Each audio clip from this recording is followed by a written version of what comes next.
Picture this. It's the final match of the T20 series of 2019. Sri Lanka is up against New Zealand, the Kiwis. Sri Lanka wins the toss and decides to bat first. As expected, Kiwi spinners Michelle Santner and Todd Astral restricted Sri Lanka to 125 runs with 8 wickets in 20 overs, with the highest scorer scoring 30 runs out of 25 balls and only 2 other batters reaching double-digit scores. Sri Lanka was not meant to win. Sri Lankan cricket had hit an all-time nadir. There was paucity of talent in the country, and the current generation of cricketers showed little interest in the game. The Kiwis, on the other hand, was a team intent on fighting with everything they had, who prided themselves on being tough to beat and always wringed every last drop of talent from the country where cricket was and still is the most played sport. New Zealand openers Tim Seifert and Colin Munro walked out to bat. Lasith Malinga opened the bowling for Sri Lanka and conceded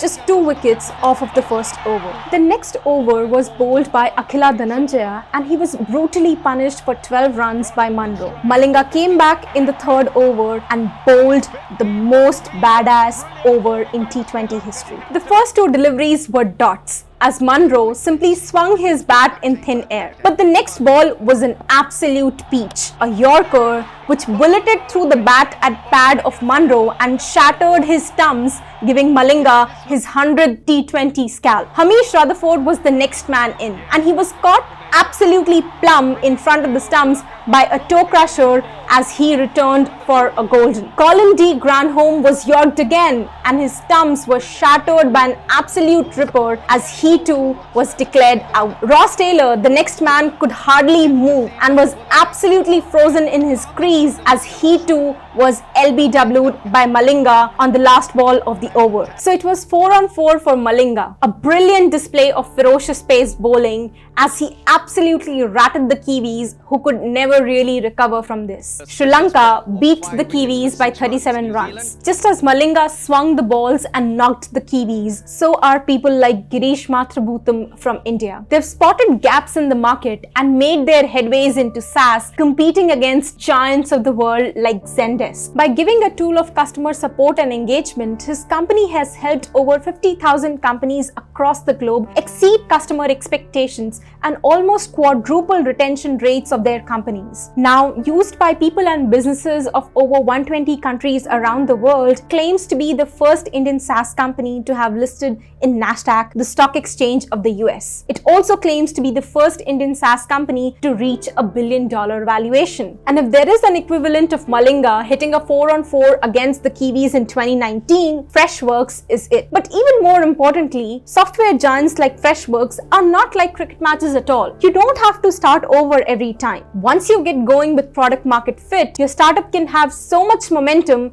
that it can take on a life of its own. Let's dive in. So what can we learn from Freshworks and people like Girish Mathrubootham who are taking on the Kiwis of the world? We are going to cover 3 big lessons today. First, find the gaps. Let's start with Malinga's bowling style because that tells us a lot about the goals we should choose. Malinga was born in the small village of Galle of Sri Lanka and his childhood days were steeped in poverty. He was interested in sports ever since he was a kid and he used to play for hours at the Ratagama beach near his house. He and his friends played cricket with a tennis ball and the sand on the beach slowed the ball down, because of which he had to put in a lot of efforts, and the only way to bowl was a Yorker, which if you didn't know is a style of delivery in which the ball hits the cricket pitch close to the batsman's feet. And on the pitch that day against the Kiwis, Malinga didn't go for bouncers, outswings or reverse swings. He went with Yorkers, something he knew he was good at and something he had been playing for more than 19 years at that point. When Freshworks founder Girish Mathrubootham saw Zendesk raising their prices from 60 to over 300% and how Zendesk users were unhappy about it, he knew the opportunity had come. He had been working with Zoho for 9 years at that point and knew everything about the customer support space. He had also been tracking the move to cloud and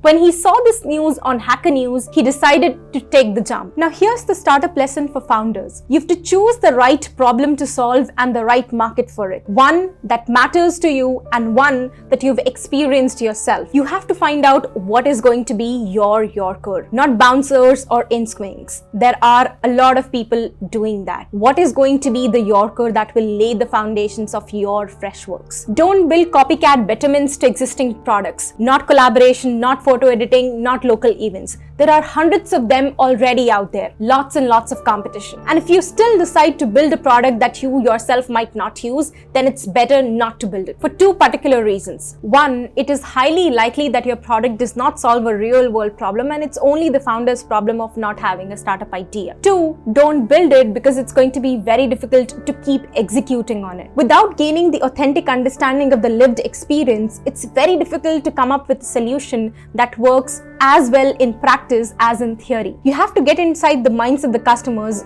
truly understand what it feels like to have that problem, and think of a message that's going to truly resonate with them. And these things are very difficult if you are not the customer of your product yourself. It's said that when Malinga started playing at the international level, he was asked to rectify his bowling style, but that reduced his speed and accuracy. And his coach soon realized that Malinga could only play or could best play in his own style, and his uniqueness is said to have remained untouched after that. It's also said that bowling rules were changed multiple times that didn't allow Malinga play the way he did. But in each one of them, over a period of time, Malinga shapeshifted his way out of them through an array of variations. And in chases, Malinga's spells would still dial down the flow of runs. When not hurling Yorkers, he would shrewdly force false shots with subtle changes in pace. With an action that is difficult to emulate, Malinga carved a niche for himself and became one of the most sought after bowlers in international cricket. Called the King of Yorkers, he was also one of the most sought after players in T20. Similarly, in the words of Girish Mathrubootham, Freshworks was not a company that was meant to win. In an interview, Mathrubootham said that I have had relatives who told me that I was only good enough to be a rickshaw puller. Started in a small 700 feet warehouse in Chennai,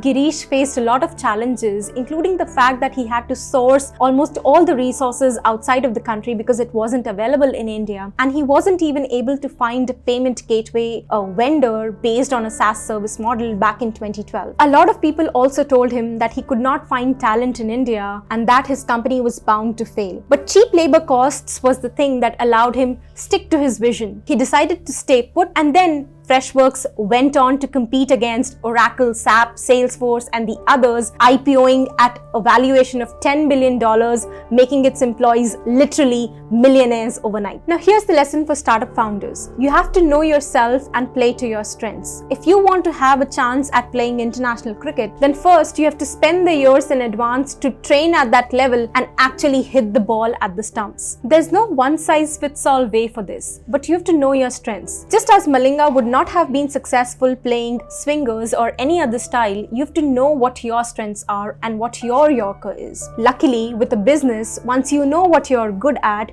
you can actually build a complementary team for the other skills that will help you win. So many founders start their company when they aren't fully ready for it. A good software company isn't just built on good code. You have to also learn product design, marketing, sales, finance, leadership, and so much more. Freshworks had cheap labor, but they still had to solve for payment gateways and a lot of other challenges. Now, if you're good at code but you don't understand sales and marketing, then you can absolutely, with time and effort, learn how to do that. And even if you don't end up being the CMO of your company, you'll be able to better understand and evaluate who should be the CMO of your company and also be a better founder when you understand sales and marketing. And this goes for all the other skills as well. You have to be great at one or two of these skills, but dangerous enough in the rest, so that when the Kiwis are on the field, your skill set, dedication and years of practice maximizes your chance of bowling them out. The third lesson is go win. Think of entrepreneurship like an infinite game. Social capital and human intelligence compounds over time. So the more you play, the better you get at it. South Africa was sitting comfortably on 206 for 5 in their Super 8's clash against Sri Lanka and needed just 4 runs to win from 32 balls. Enter Lasith Malinga